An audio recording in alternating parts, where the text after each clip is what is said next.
The bells of St. Aldwyn's Cathedral had been ringing since dawn, and by 9 o'clock the whole of Crownmere seemed to have gathered along the frost-touched cobbles to catch a glimpse of the carriages arriving. Inside, the great stone nave glowed with candlelight, and every pew held someone of consequence. Earls in their tailored coats, ladies in silk and lace, clergymen murmuring blessings under their breath. It was, by every account, the wedding of the season. Duke Alaric Hawthorne was to marry Lady Isolde Renmere before noon. It was a match arranged 2 years prior by their fathers, sealed over brandy and old family debts, meant to bind the Hawthorne estate to the considerable Renmere fortune. Nobody in that cathedral doubted the union would go forward smoothly. Alaric was known to be a steady man, dutiful to a fault, the sort who kept his word even when his heart had never quite been consulted. In the vestry, away from the noise and the incense, Alaric stood still while his valet fussed with the folds of his cravat. His face gave nothing away, though anyone who knew him well might have noticed the faint stiffness in his shoulders, the look of a man walking towards something he had agreed to rather than chosen.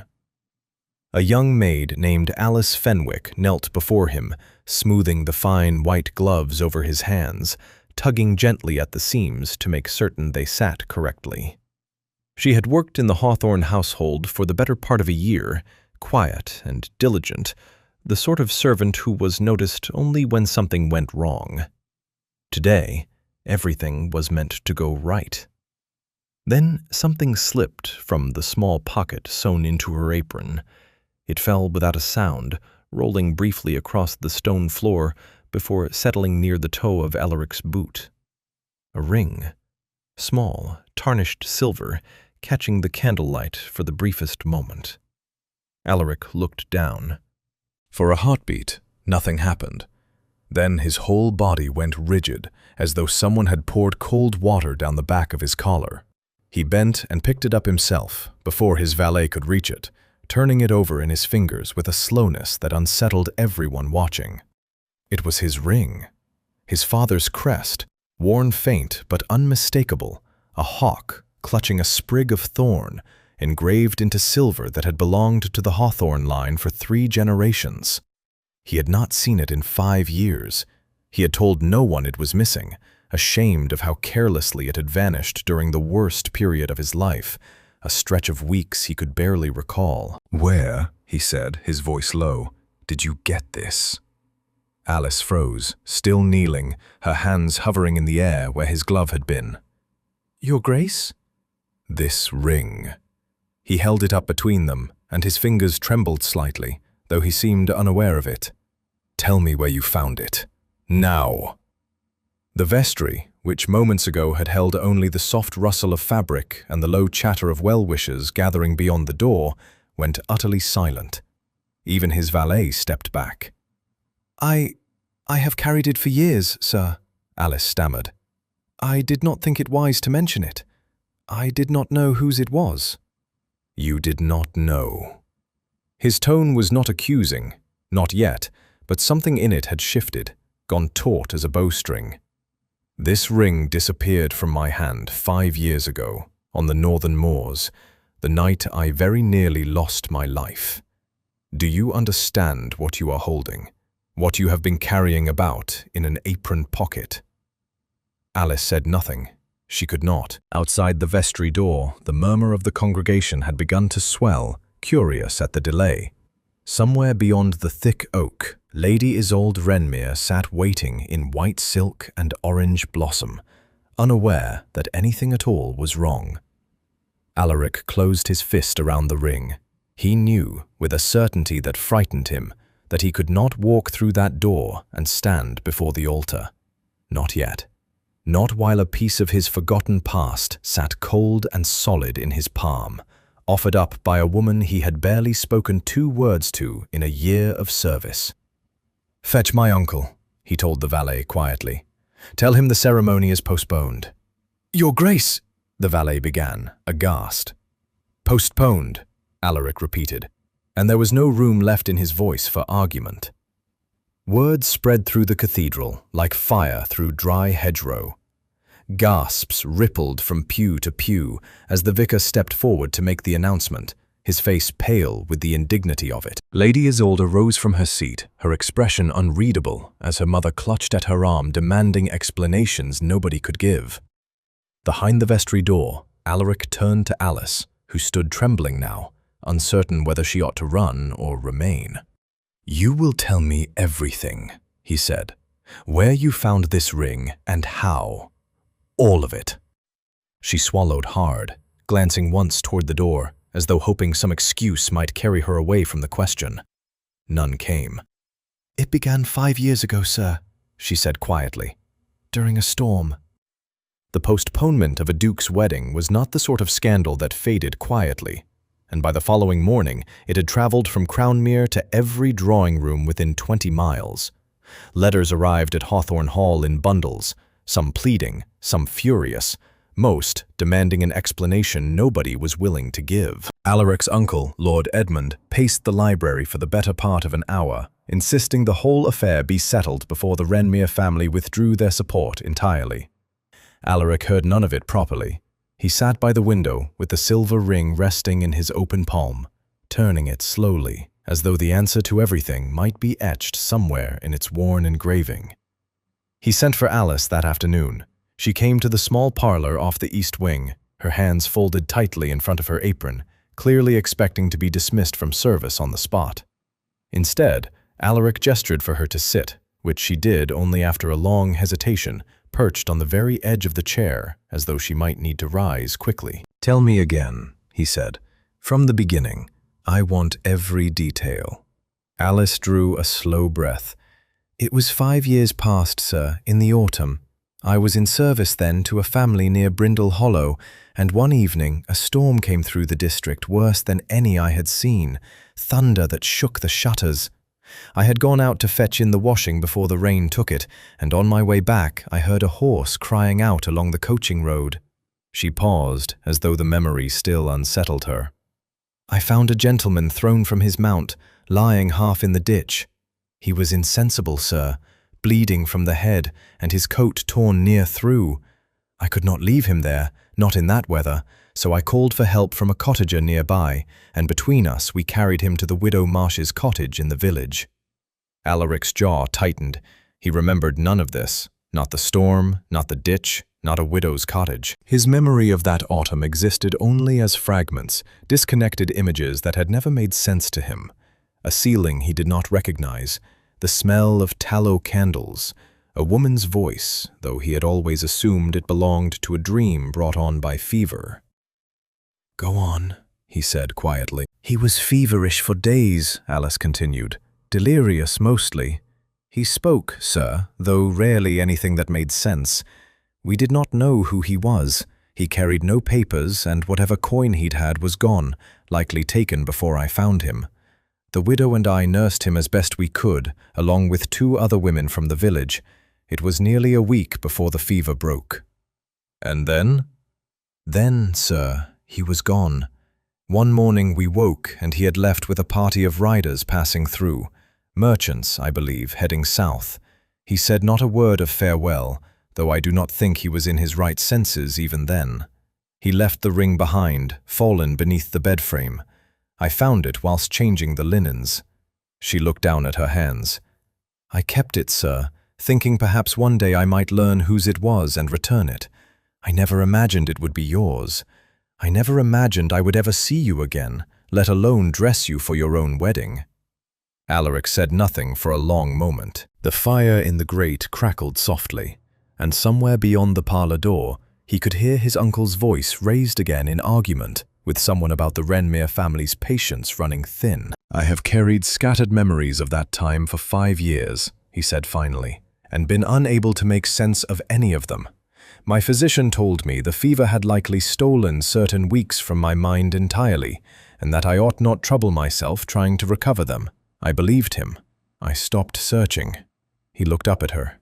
"And yet here you sit, holding the very thing that proves those weeks happened at all." "I am sorry, sir, if the discovery has caused you difficulty." "Difficulty is not the word I would choose." He rose from his chair and crossed to the window, looking out over the frost-covered grounds.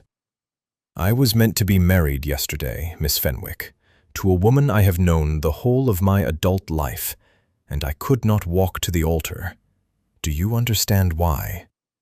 She did not answer, uncertain whether the question wanted a reply. "Because I have spent 5 years believing there was nothing left to know about that accident," he continued. "And now I find there is a great deal left to know.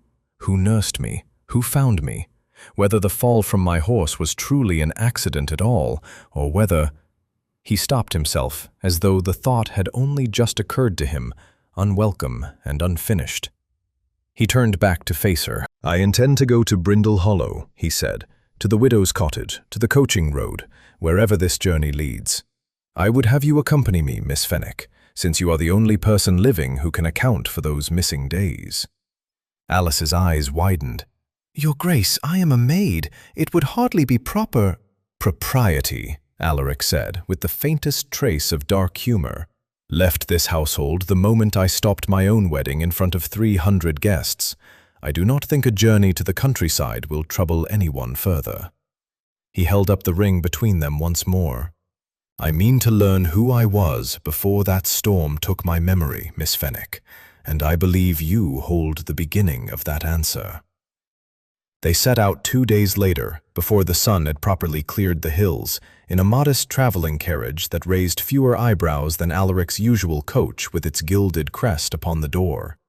He had insisted on this himself. A duke traveling openly with a household maid was scandal enough without announcing his name to every toll-keeper along the way. Only his valet, Thomas, and the housekeeper, Mrs. Cobb, came with them. Both sworn to silence, both plainly uneasy about the whole arrangement, though neither dared voice it aloud. Alice sat opposite Alaric through most of the journey, her gaze fixed on the passing hedgerows, saying little unless spoken to. The silence between them was not unkind, only heavy with things neither quite knew how to say. By late afternoon, the road grew rougher, climbing toward the wide, wind-scoured stretch of Eldamere Heath. Alaric recognized nothing of it, and yet something in his chest tightened as the carriage rattled over the uneven ground, a feeling he could not name, half dread and half familiarity, as though his body remembered what his mind had lost. "It was along here somewhere," Alice said quietly, leaning toward the window. "Past that stand of birches, I believe. The ditch ran near the old milestone." Alaric said nothing. He watched the heath roll past, bleak and beautiful under a grey sky, and tried to summon some fragment of memory from the ground itself. None came. They reached the White Hart coaching inn as dusk settled, a low timbered building with smoke curling from its chimney and lanterns already lit against the coming dark. The innkeeper, a stout man well past 60, with a face weathered by decades of wind, greeted them without much curiosity until Alice mentioned the storm from 5 years past and the gentleman found upon the heath. His expression changed at once. "Aye, I remember it well enough," he said, wiping his hands upon his apron as he led them to a table near the fire. "A gentleman brought in half dead, though he never stayed under my roof. The young woman here wouldn't hear of moving him further than the widow Marsh's cottage, not in that state." He nodded toward Alice with something like respect. "Refused any payment for it too, as I recall. Half the village thought her mad for the trouble she went to over a stranger."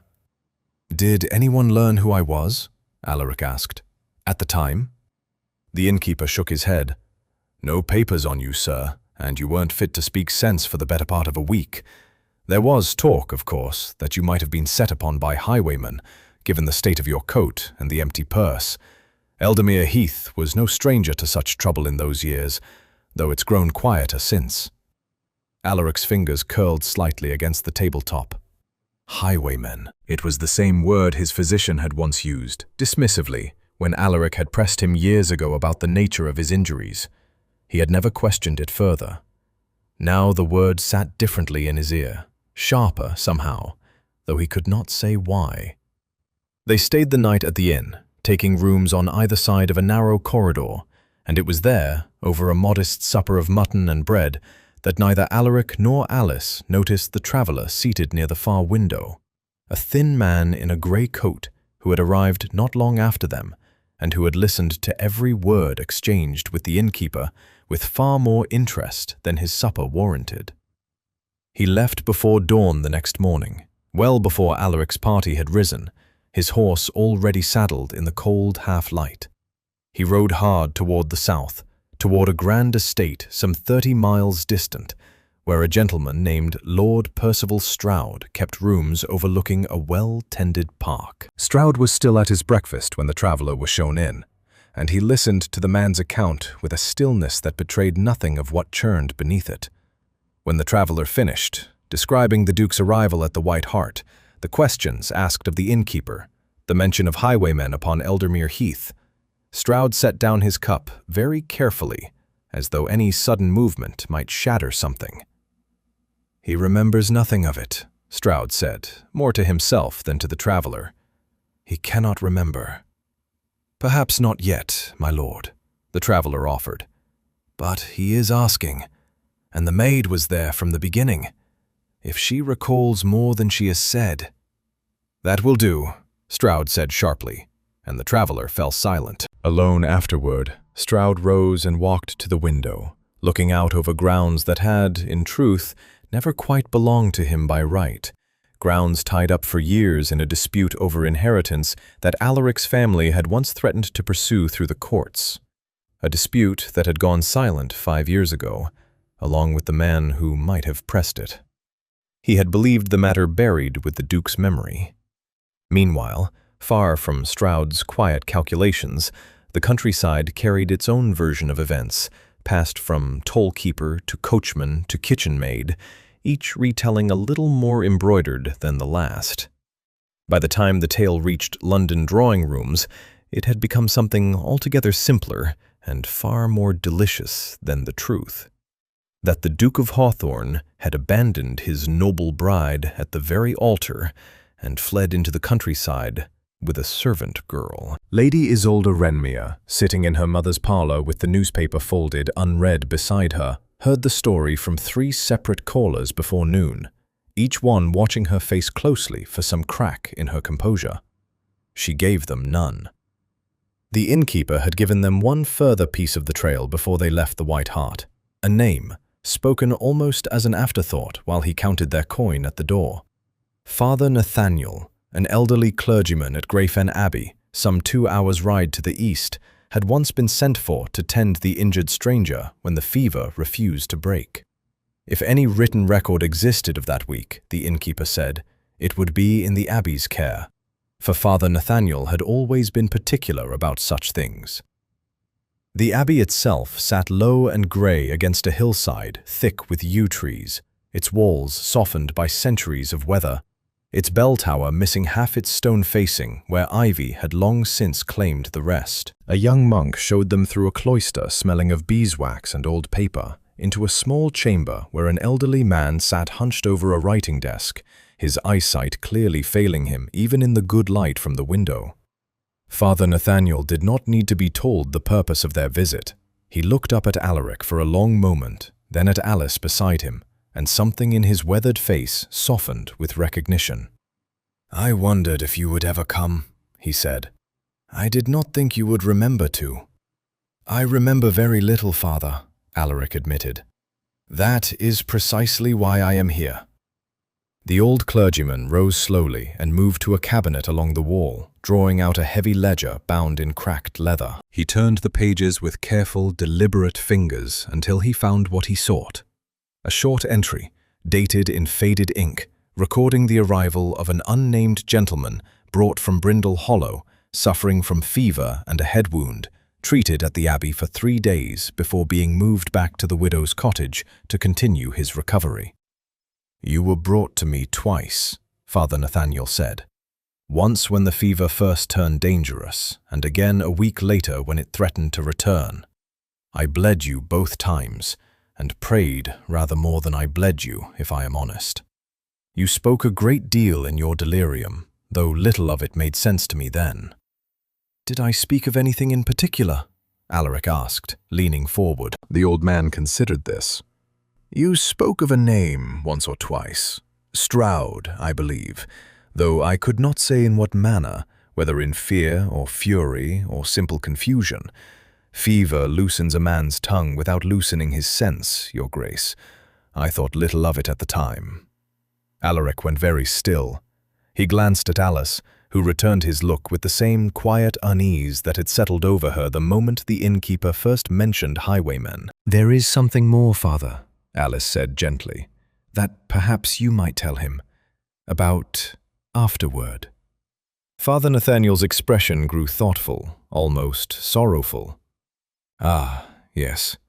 When you had recovered enough to travel, before you left with the merchants heading south, you asked me a great many questions about the young woman who had found you and nursed you through the fever. You wished to know her name, her situation, whether she might be properly thanked or compensated for her trouble. I told you I did not know her name myself, only that she had come from service at a house near the hollow." He paused. "You seemed determined to learn it before you left. I do not know whether you ever did." Alaric turned to Alice slowly, something shifting behind his eyes. "I asked after you," he said quietly. "Even then, before I could remember any of it happening at all." Alice's cheeks colored, and she looked down at her hands. "I moved to service elsewhere within the month, "Sir, the family near Brindle Hollow could no longer keep me on, and I took a position 2 counties distant.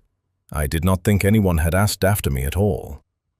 "For years," Alaric said, "I have carried some sense of searching for something I could not name.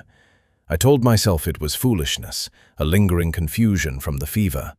I see now it was not foolishness at all." He looked at Father Nathaniel. "I spent 5 years unknowingly searching for a woman whose name I had never learned." The old clergyman said nothing, though his eyes moved between the two of them with quiet understanding. Alice rose abruptly from her chair, smoothing her skirts with hands that were not quite steady. "Your Grace, I think it best I take my leave of your household once the ring has served its purpose. This journey has already caused talk enough to follow both of us for years. I have no wish to bring further scandal upon your name, nor upon Lady Isolde's."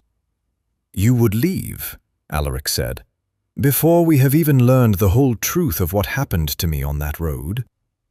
"I would leave," Alice said softly, "because I am a maid, sir, and you are a duke, and nothing good has ever come from confusing the two. I only wished to return what was yours. I did not intend for it to unravel your wedding, your household, your peace." Father Nathaniel watched them both with the patient stillness of a man who had heard a great many confessions in his lifetime, and recognized the shape of one forming now that neither of them had yet found the courage to speak aloud. While Alaric and Alice made their way back from Greyfen Abbey, the household at Renmere Manor had settled into a strange, brittle quiet. Lady Isolde had stopped receiving callers after the 3rd day, tired of watching her mother's friends search her face for grief that would satisfy their curiosity. She spent her mornings instead in the small glass house at the edge of the garden, among the potted orange trees her grandmother had planted decades before, where at least the silence belonged to her alone. It was there that word reached her that Alaric had returned to Hawthorne Hall. She did not wait to be summoned. She ordered her carriage that same afternoon, ignoring her mother's protests that a lady did not go chasing after a man who had abandoned her at the altar, whatever the excuse. Isolde had never been the sort to let propriety decide her actions when something mattered more. Alaric received her in the drawing room, and if he was surprised by her arrival, he did not show it. She had always admired that about him, the steadiness that rarely cracked, even now with his cravat slightly loosened from the road and shadows beneath his eyes that spoke of little sleep. "I did not come for an apology," Isolde said, before he could offer one. "I came for an answer, a true one, if you are capable of giving it." "I owe you a great many apologies, Isolde. I did not ask for apologies." She sat, without waiting to be invited, folding her hands neatly in her lap, though her eyes carried none of the calm her posture suggested. "I have known you the whole of my life, Alaric, since we were little racing ponies across your father's fields. I have never once seen you stop a wedding, postpone a duty, or vanish into the countryside on a whim. Whatever this is, it is not a whim. So I will ask you plainly, and I expect a plain answer in return." Alaric said nothing, waiting. "Do you wish to marry me?" Isolde asked. "Because you love me, or because our fathers shook hands over brandy a decade ago, and neither of us ever thought to question it?" The silence that followed stretched long enough that it answered the question on its own, though Alaric seemed determined to find words regardless. "I have always held you in the highest regard, Isolde. You know that." "Regard?" she repeated, with something between a laugh and a sigh. "That is not the answer to what I asked." "I do not know where my heart belongs any longer," he admitted finally, the words coming slowly, as though dragged up from somewhere he had not wished to look. "I did not know it, even before Alice dropped that ring upon the floor of the vestry. I have spent so many years performing the duty expected of me that I confess I have lost the habit of asking myself what I actually wanted." Isolde absorbed this without flinching, though her fingers tightened slightly where they rested in her lap. "And now? Do you know it now?" "No," he said honestly. "Not with any certainty. But I know I cannot stand before an altar and promise you the whole of myself, while some part of me remains occupied with questions I have not yet answered. You deserve better than half a husband, Isolde. You always have." For a long moment she said nothing, looking at him with an expression he could not quite read. Not anger, though he had half expected it, nor quite sorrow either. Something steadier than both. "You are a fool if you think I have not noticed the way you speak of that maid," she said at last, "though I do not believe you have noticed it yourself. I am not so foolish as to fight for a man whose attention has already wandered elsewhere, whatever he tells himself about duty and confusion." She rose from her chair, smoothing her skirts with practiced composure. "I will not force a wedding built upon obligation, Alaric. I have watched my own mother endure such a marriage for 30 years, and I will not follow her into it merely to satisfy our family's pride."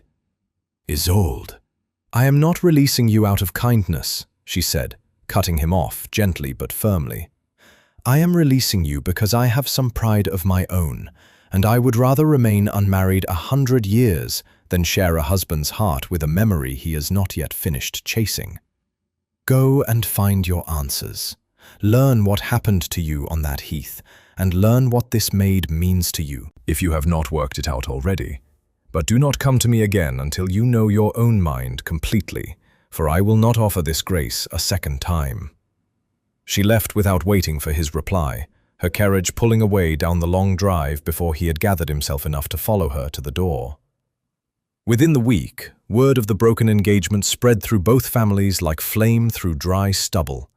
Letters arrived at Hawthorne Hall demanding the wedding be reinstated at once, insisting that whatever quarrel had passed between the young couple could surely be mended for the sake of the estates and the alliance both families had worked years to secure. Lord Edmund grew nearly apoplectic pacing the library, certain the Hawthorne name would never recover from such scandal. Alaric read the letters and set each one aside unanswered, his mind occupied instead with a single, unresolved thread from Father Nathaniel's ledger. A name spoken in fevered delirium 5 years past. A name he had never thought to question until now. Stroud. Ravenshollow Manor had once belonged, in part, to Alaric's own family. A modest but well-timbered estate bordering the Hawthorne lands, left in a tangle of inheritance since his grandfather's time. It was here, among dust-covered ledgers and a decade of unopened correspondence, that Alaric decided to search, driven by nothing more than the single word Father Nathaniel had given him. He went alone, save for Thomas, who carried the lantern through rooms that had not been properly aired in years. The estate's steward, an elderly man named Higgins, who had served the family since before Alaric was born, met them at the door with visible surprise, having received no word of the Duke's intention to visit. "There has been little cause to come here in years, Your Grace," Higgins said, leading them through a hallway lined with portraits gone dim beneath layers of soot and neglect. The dispute over the western fields was never properly settled, if you recall, and Lord Stroud has managed the tenancy since your father's passing, though the legal claim was always contested. Alaric stopped mid-stride. Contested how? Higgins hesitated, as though surprised the question needed asking. Your father believed the western parcel belonged rightfully to the Hawthorne estate, sir, through your grandmother's line. Lord Stroud disputed it fiercely. There was talk of the matter going before the courts, 5, perhaps 6 years back, though I confess I never learned how it was resolved. The papers simply stopped arriving one day, and no one pressed the matter further. 6 years, Alaric repeated slowly, and the dispute ended around the time of my accident on Eldamere Heath. I could not say, Your Grace, though the timing sounds about right. Alaric spent the remainder of that day and much of the next working through the estate's old correspondence with a thoroughness that left Higgins visibly uneasy. What he found, buried beneath years of routine tenancy accounts and half-forgotten letters, was a pattern that grew clearer the longer he searched. Letters from his own father to a solicitor in London, growing increasingly urgent, insisting the western parcel be reclaimed through legal action before Michaelmas. A final letter, dated only days before Alaric's accident, stating that the matter would be brought before the courts within the month, and that Stroud's claim upon the land was, in his father's words, built on nothing but forged deeds and borrowed confidence. The correspondence ended there. No further letters existed. The court case, whatever might have come of it, had simply vanished from record, along with the memory of the man who might have pressed it. Alaric sat back in his chair, the old letter trembling slightly in his hand, and felt something cold settle low in his chest. He knew, he murmured to Thomas, who stood near the door. Stroud knew the case would ruin him if it reached the courts, and within a month of that final letter, I was found half dead upon Eldamere Heath, my memory of the preceding weeks gone entirely. You believe it was no accident, sir?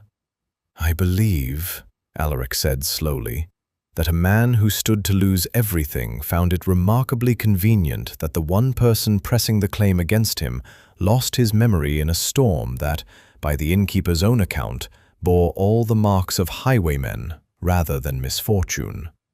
He spent that evening drafting letters of his own, to the solicitor his father had once employed, to the magistrate who oversaw the district encompassing Eldamere Heath, to anyone who might still hold record of a legal dispute 6 years buried. Most letters returned slowly, if at all, but one arrived within the week that confirmed what Alaric had already begun to suspect. The solicitor, now retired, remembered the case well, and remembered too that all correspondence regarding it had ceased abruptly after his father's death, with no explanation offered and no further instruction given. Word of Alaric's inquiries, however, did not remain contained within Ravenshallow's walls for long.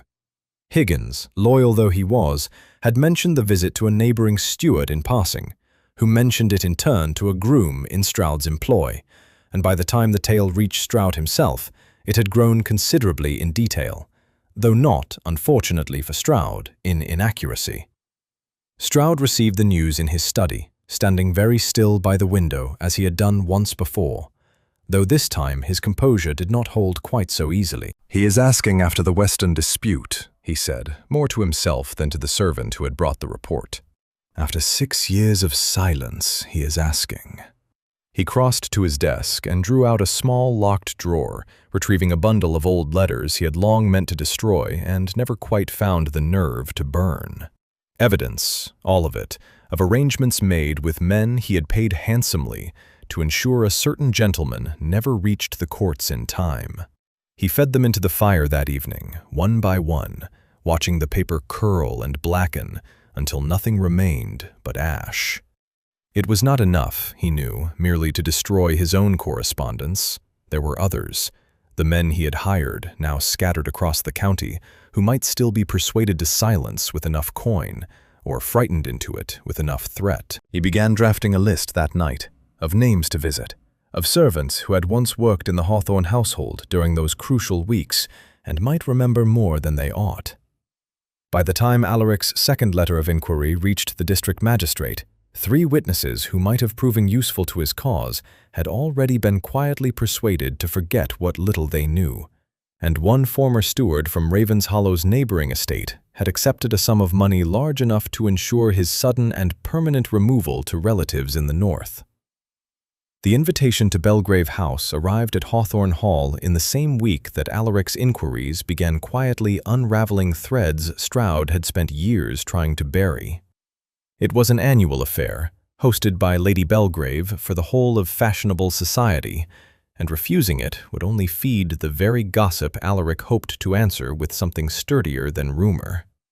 He decided to attend, and he decided, against the pleading of his uncle and the open horror of half his household, to bring Alice with him. "You cannot," Lord Edmund had said, pacing before the fire until the carpet nearly wore thin beneath his boots.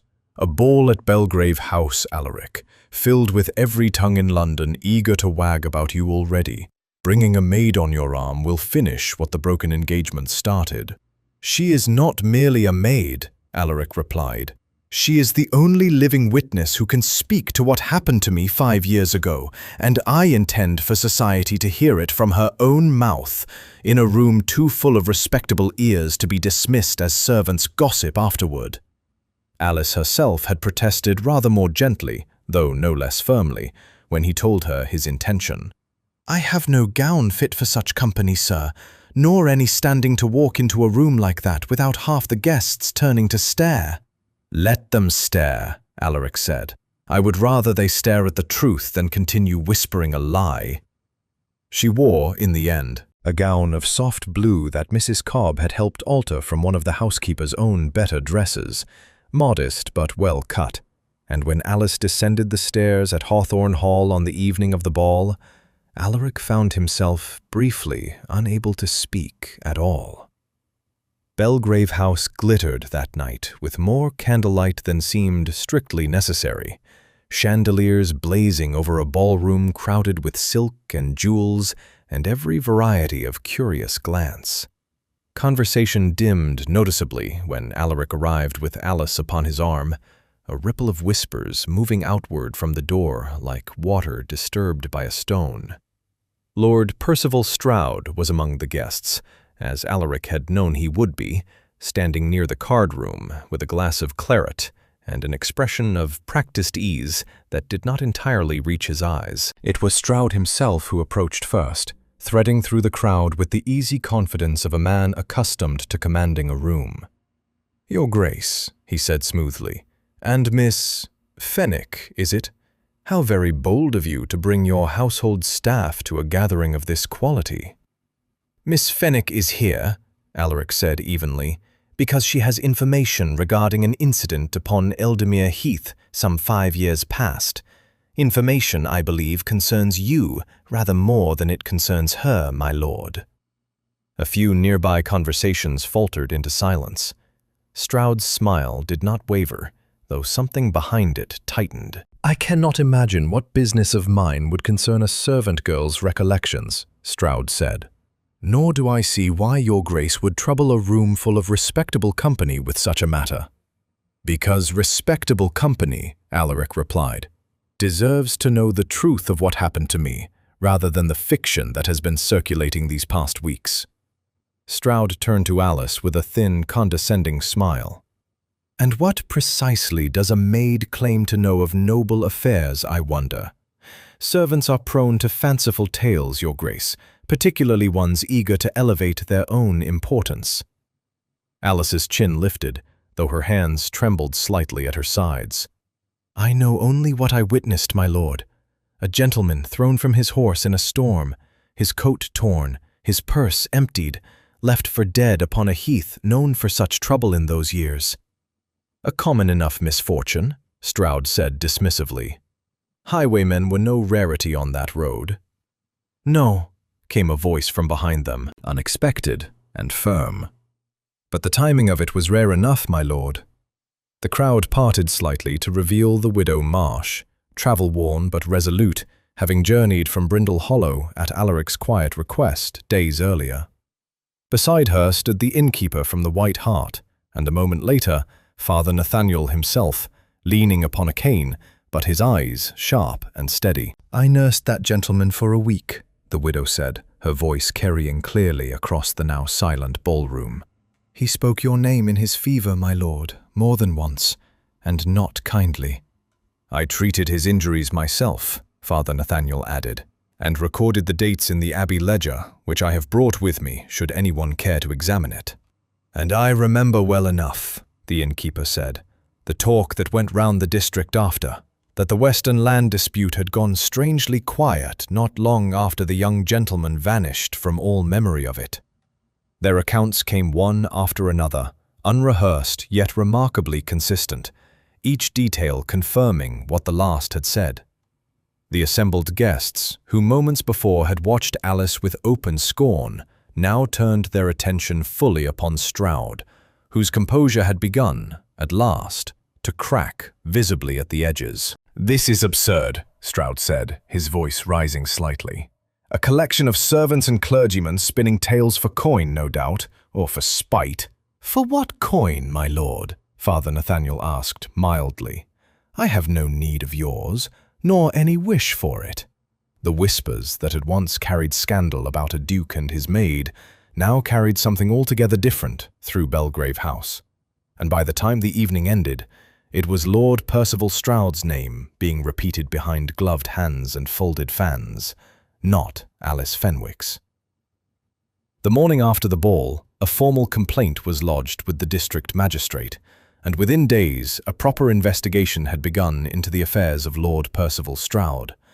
What might once have taken months to unravel moved swiftly now, carried forward by the weight of witnesses who had already spoken before half of London society and could hardly be silenced a second time. Alaric placed the whole of his father's old correspondence before the investigators himself, along with the solicitor's confirmation that the Western land dispute had vanished from record the same month Alaric's memory of it had vanished from his own mind.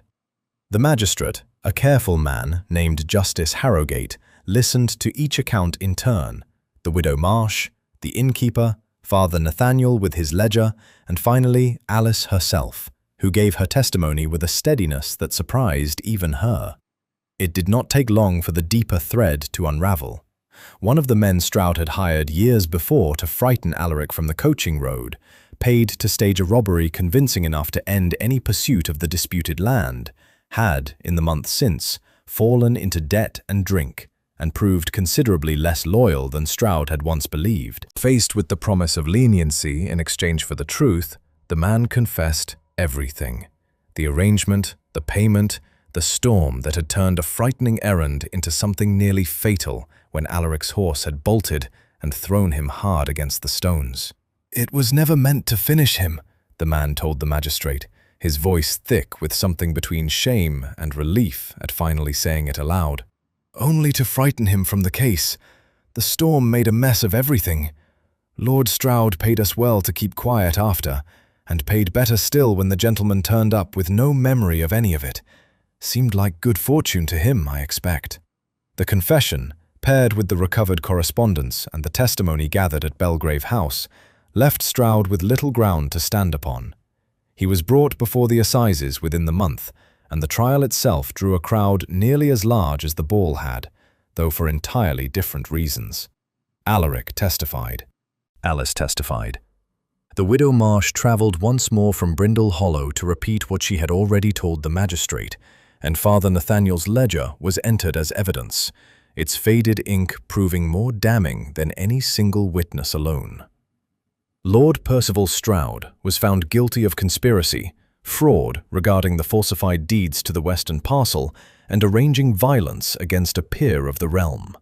He was stripped of his estate and his standing, sentenced according to the full weight of the law, and led from the courtroom a considerably smaller man than the one who had once sipped claret so confidently at Belgrave House.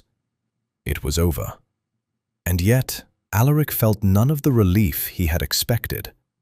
Lady Isolde called upon him one final time before the affair fully settled, arriving at Hawthorne Hall in quiet dignity rather than the sorrow society had expected of her. She found him in the library, the old ledgers and letters finally cleared from his desk, replaced by nothing more than a single, unopened letter from his uncle regarding matters of the estate. "It is finished then," she said, taking the seat across from him without waiting for invitation, as had always been her way. "It is," Alaric agreed, "though I confess it does not feel quite the victory I imagined it would." "Truth rarely does," Isolde said, "particularly when it costs a man 5 years of his life and very nearly his own." She studied him for a moment, something gentle in her expression, despite all that had passed between them. "I came to tell you I bear you no ill will, Alaric. I have had weeks now to consider what I said to you, and I find I meant every word of it. Affection cannot be manufactured through duty, however carefully our families arranged it. I would rather see you happy with your own choice than dutiful toward mine." "You deserve happiness of your own, Isolde. I hope you find it." "I intend to," she said, with the faintest hint of her old composure returning. "There is a gentleman of my acquaintance, a colonel recently returned from abroad, who has shown rather more genuine interest in my opinions than most men of my circle ever bothered to. I shall not pretend I am not curious where that might lead." She rose, smoothing her skirts. "Take care of that maid of yours, Alaric. She has shown more courage this past month than most ladies of the ton manage in a lifetime." She left Hawthorne Hall that afternoon on entirely amicable terms, and within the year, society would speak of her not as the jilted bride of a scandalous duke, but as the future wife of a decorated colonel, a match she had chosen entirely for herself. Alice, meanwhile, had begun quietly preparing to leave the household altogether. With the ring returned, the truth uncovered, and Strahd's guilt laid bare before the whole of the county, she saw no further reason to remain at Hawthorne Hall, and every reason a sensible maid ought to see for going. She had already written to a former mistress 2 counties distant, inquiring after a position, when Mrs. Cobb found her folding the last of her few belongings into a modest trunk. "You mean to go, then?" Mrs. Cobb said, not quite a question. "I mean to go," Alice confirmed, though her hands paused over the folded linen a moment longer than necessary. "There is nothing left for me here now, Mrs. Cobb. The truth is known. His Grace has no further need of a maid who nearly ruined his wedding." Alice never finished packing that trunk. Alaric found her in the small servants' room off the east corridor, the lid half closed over folded linen, and he stood in the doorway a long moment before she noticed him there at all. "Mrs. Cobb tells me you mean to leave," he said. Alice straightened, smoothing her apron with hands that were not quite steady. "It seemed the sensible course, Your Grace. The ring has been returned, the truth is known. Lord Strahd has answered for what he did. There is nothing further requiring my presence." "Nothing further requiring your presence," he repeated slowly, as though testing the words for truth and finding them wanting. "Is that truly what you believe, Alice?" She did not answer at once. It was, she realized, the first time he had called her simply by her name, without the Miss Fenwick that had always sat between them like a fence neither dared climb. "I believe," she said carefully, "that a maid who dropped a ring in a cathedral has already caused more disruption to your life than any servant ought to cause in a lifetime of service, sir. I have watched a wedding fall apart, an engagement dissolve, a household turned upside down chasing memories 5 years buried. I would rather leave quietly now than cause further talk." "And if I told you," Alaric said, stepping further into the room, "that I have no wish for you to leave quietly or otherwise?" Alice's breath caught. "Your Grace." "I have spent 5 years of my life," he continued, "unknowingly searching for a woman whose name I never learned, though something in me remembered her kindness, even when my mind had forgotten everything else. I do not believe that was mere confusion brought on by fever, Alice. I believe some part of me knew, all along, what mattered." "I am a maid," she said, though the protest had lost most of its force. "You are a duke. Whatever affection may have grown between us on the road, it cannot simply be wished into something proper. Society would never—" "Society," Alaric said, spent a fortnight whispering that I had abandoned Lady Isolde for a servant, and now speaks of nothing but Lord Stroud's disgrace. I have learned this past month that society's opinion shifts with whatever gossip proves most entertaining. I find I care rather less for it than I once did." He did not press her further that day, sensing that whatever answer she might give deserved more than a hurried confession in a half-packed room. Instead, he asked only that she delay her departure a little while longer, and to this, at least, she agreed.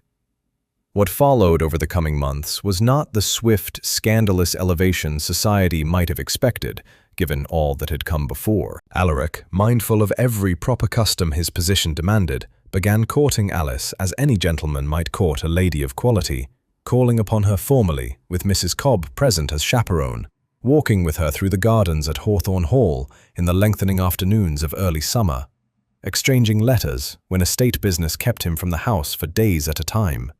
He asked her opinion on matters he had never once thought to ask a servant's opinion on before, and found, to his quiet surprise, that he valued her judgment as much as he valued anyone's in his acquaintance. There was no urgency to any of it, no whispered scandal driving them toward a hasty decision.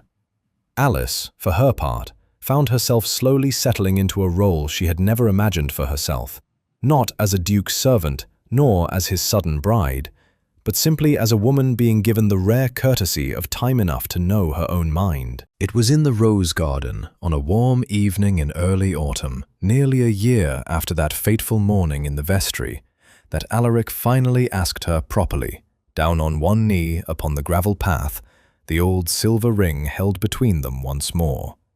"I do not offer you a title merely because circumstance has thrown us together, Alice," he said. "I offer it because I have spent this past year learning who you are, quite apart from any ring or any storm, and I find I would rather spend the whole of my life beside you than continue it without you." Alice, who had rehearsed a dozen sensible refusals over the preceding months, found every one of them abandoned her entirely. "Yes," she said simply. "Yes, I will." Their wedding took place the following spring at the quiet parish church of St. Edbert, far smaller and far less grand than the grand cathedral ceremony that had once been planned for another bride entirely. The guests were fewer, but no less genuine. The widow Marsh made the long journey from Brindle Hollow. The innkeeper from the White Hart came with his wife. Father Nathaniel himself traveled from Grafin Abbey to offer his blessing, having grown rather fond of the pair over the course of their strange, winding courtship. Lady Isolde attended as well, arriving on the arm of her colonel, and she embraced Alice warmly before the ceremony began, wishing her happiness with a sincerity that surprised no one who truly knew her. At the close of the service, before the small gathering of loyal friends and villagers, Alice slipped the old silver ring back onto Alaric's finger, the same worn signet that had once fallen from her apron pocket and stopped a royal wedding cold. It had traveled from a storm-swept heath to a widow's cottage, through 5 years of forgotten memory, and finally back to the hand it had always belonged to, carrying with it the woman who had unknowingly saved both his life and, in the end, his future.